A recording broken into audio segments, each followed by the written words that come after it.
আসসালামু আলাইকুম। সুলতানা সিয়ামি কিচেনে আপনাদের সবাইকে স্বাগতম জানাচ্ছি আমি সুলতানা। আশা করি সবাই ভালো আছেন। নিয়ে এসেছি আপনাদের জন্য ভাইরাল ডিম মামার ডিম রেসিপি। এই ডিমের রেসিপিটি এত মজার, এত সুস্বাদু। এই ডিমের পিনিক বলেন বা ডিমের মাসালা বলেন, যেটাই বলেন না কেন, এর স্বাদের কোনো ভাগ হবে না। এটা এত মজার, এত সুস্বাদু যে সবাই খেতে পাগল হয়ে যায়।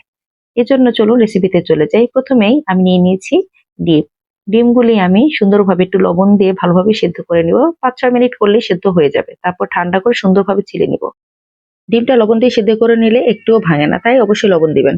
এখন ডিমের পিনিক বানানোর জন্য আমি এখানে শসা কুচি, কাঁচামরিচ কুচি, ধনেপাতা কুচি আর শুকনো মরিচ তেলে হাত দিয়ে সুন্দরভাবে ভেঙে চিলি ফ্লেক্স যেটা, ওইটা আমি তৈরি করে নিয়েছি। ইচ্ছে করে আপনার ব্লেন্ডারও করতে পারেন। আর নিয়েছি খুব মিহি করে চিকন করে কেটে পেঁয়াজটা খুব চিকন করে কাটবেন, তাহলে খেতে ভালো লাগবে।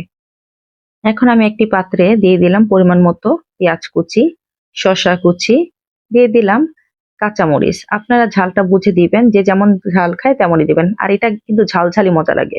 কাঁচামরিচ কুচি দেওয়ার পরে দিয়ে দিলাম চিলি ফ্লেক্স। চিলি ফ্লেক্সটা দেওয়ার কারণে খুব সুন্দর একটা ফ্লেভার আসে, হাতে ভেঙে দিলে বেশি ভালো লাগে। আর এখন দিয়ে দিলাম প্রাণের কাসুন্দি, দিয়ে দিলাম ভালো ফ্লেভারের জন্য বিট লবণ, টমেটো সস দিয়ে দিলাম এখানে। আর দিয়ে দিলাম চিকন করে কুচি করে রাখা ধনেপাতা কুচি। আর এখন দিয়ে দিব তেঁতুলের চাটনি। আমার কাছে এই চাটনিটা ছিল বাসায়, তখন আমি এটাই দিয়েছি। আপনার ইচ্ছা করলে প্রাণের চাটনি বা অন্য যে কোনো তেঁতুলের চাটনি দিয়ে করতে পারেন। চাটনিটা দেওয়ার পরে আমি খুব সুন্দরভাবে এটাকে মিশিয়ে নিব। এটা মাখানোর সময় যে এত সুন্দর একটা ফ্লেভার আসে না, যে এত ভালো লাগে খেতে। আপনারা ডিমের পিনিক বানালে কখনো বা ডিম মশলা বানালে অবশ্যই কিন্তু গুনে গুনে একটা একটা করে বানাবেন না। প্লিজ একটু বেশি বাড়িয়ে নেবেন ডিমটা, কারণ একটা খেলে কখনোই মন ভরবে না। এটা অবশ্যই মনে রাখবেন, স্বাদের কখনো ভাগ হবে না। এই স্বাদ সত্যি খুবই খুবই দারুণ।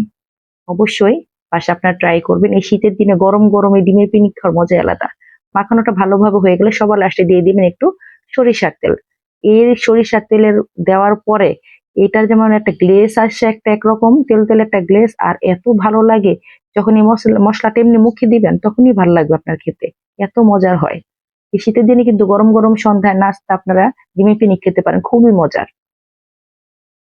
দেখেছেন কালারটা কি সুন্দর হয়েছে? অবশ্যই সবাই ট্রাই করবেন। আমার চ্যানেলটি ভালো লাগলে অবশ্যই আমার চ্যানেলটিকে লাইক, কমেন্ট, শেয়ার করে সাবস্ক্রাইব করে পাশে থাকবেন। এখন আমি ডিমের মধ্যেই এখন এগুলি মশলাগুলি সুন্দরভাবে অল্প করে কেটে নেবেন। পুরোটা একবারে ফাঁকা করে ভেঙে ফেলবেন না, তাহলে কিন্তু খেতে ভালো লাগবে না। বাইরে দেখবেন ডিম মামার যারা যারা এগুলি বিক্রি করে এভাবে করেই করে, খুব সুন্দরভাবে করে। দেখেন আমি অল্প করে কেটে একটু হালকা ফাঁকা করে এটা ভিতরে ঢুকিয়ে দিয়েছি। এমন করে সবগুলি ডিম আস্তে আস্তে আমি এমন করেই করে নিব। ভিতরে দিয়ে দিবেন আপনাদের প্রয়োজন অনুযায়ী, পছন্দ অনুযায়ী দিবেন। এভাবে করে দিয়ে নিলে আপনি ডিমের পিনিকটা একবারে পুরোটা ভেঙে না নিয়ে এভাবে দিবেন, এভাবেই সবচেয়ে ভালো হয়। আর আমরা এভাবেই সবসময় খাই।